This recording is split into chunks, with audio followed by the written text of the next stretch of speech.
Shalom everyone. Today I'll be sharing with you a story about the importance of obedience that my father used to tell me when I was just a child.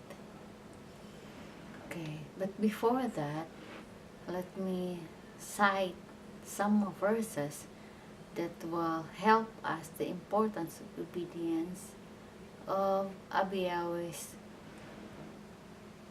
Torah or commandments that is poorly translated as law. Okay. Usually the people who believe that the Torah is done away upon the death of Yeshua, our Messiah, is no longer to be obeyed because it is already done away, pointed out Apostle Shaul, the one who taught the teaching. But let's try to check his other books, like the book of Hebrews. He's the one who wrote it, that says in Hebrews 8:10 that the Torah will be written in our heart and in our mind. That confirms also the very word of Father Yahweh in the book of Jeremiah, chapter 31, verse 33 to 34. Okay. If you try to look at that setting, and then we will know that if it's done away, then why is it written in our heart and in our mind?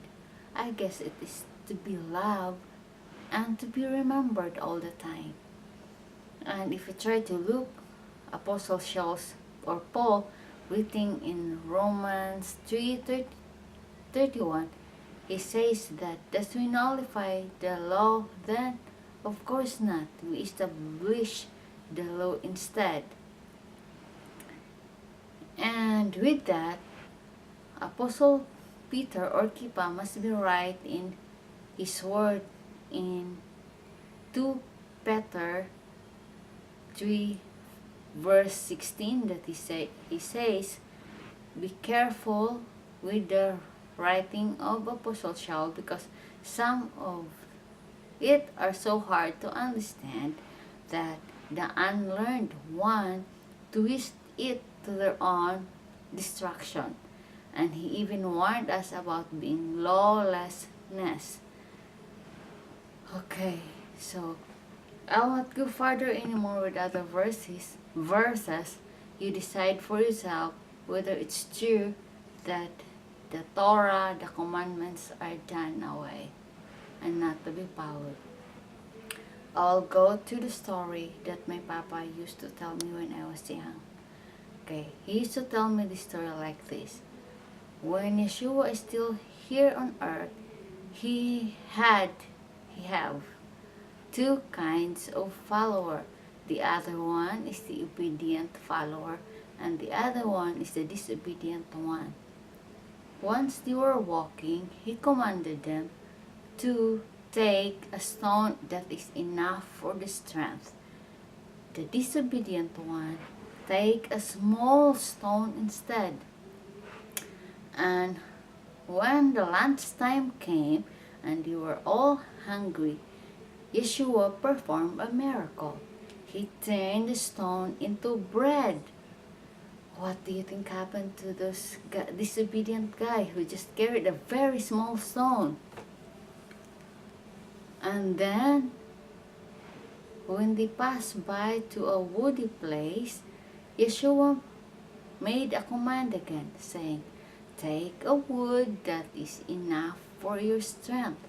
Since the disobedient ones are already so hungry, still hungry because of the small bread, he take the shortest wood, and did not take the wood that is enough for his strength.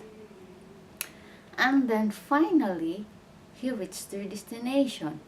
But there is a problem as he reached their destination. In front of them are very beautiful mansions, one for each of them. But then there is a valley before they can go to their mansions. And so Yeshua made a command saying, use the wood that you carry as a bridge so you can go to your mansion. Then those who carry just short wood did not able to go to his mansion.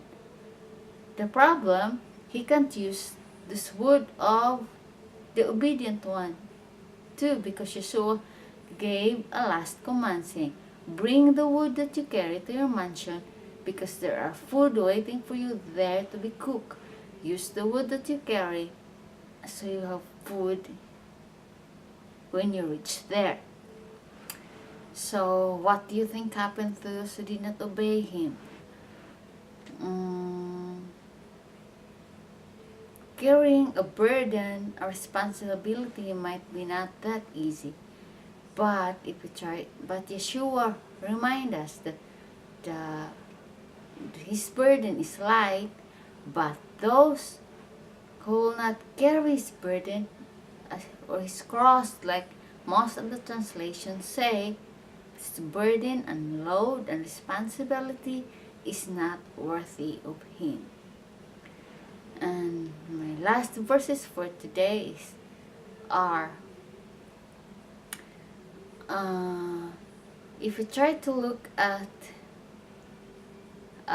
Genesis, Bereshith, when Yahweh told us to obey his Shabbat, he said that the seventh day is he blessed, and his commandments, when he told us to obey it in the book of Exodus or Shemoth, we will know then that there is a blessing upon obeying it. There he says that he will let us live the days of our life, and he will become enemy to our enemy, oppressors to those who oppress us. What a beautiful blessing! That means we will not be left alone when there is people who will oppress us. And the book of Leviticus or Vayikra, and the book of Deuteronomy 28, Leviticus 26, there you'll find lots of blessings upon obeying, doing, and guarding his commandments. The blessing will came upon us, even overcame us. He will cause that everything that our hand will touch will be blessed.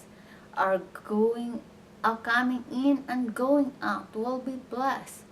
So I guess you decided for yourself, but for me, in my opinion, it's just the enemy Satan who wants to deceive us upon not telling us not to obey the commandments anymore, because it's already done away, because he know that there is blessing upon obeying the commandments of Yahweh.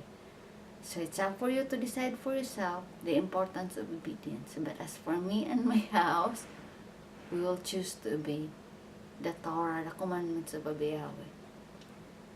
Thanks to my cameraman here, my teammate in trying to serve Yahweh. Hallelujah, shalom everyone, and may Yahweh bless you with wisdom and understanding, and shalom and blessings come upon you as you decide to obey his commandments. Hallelujah.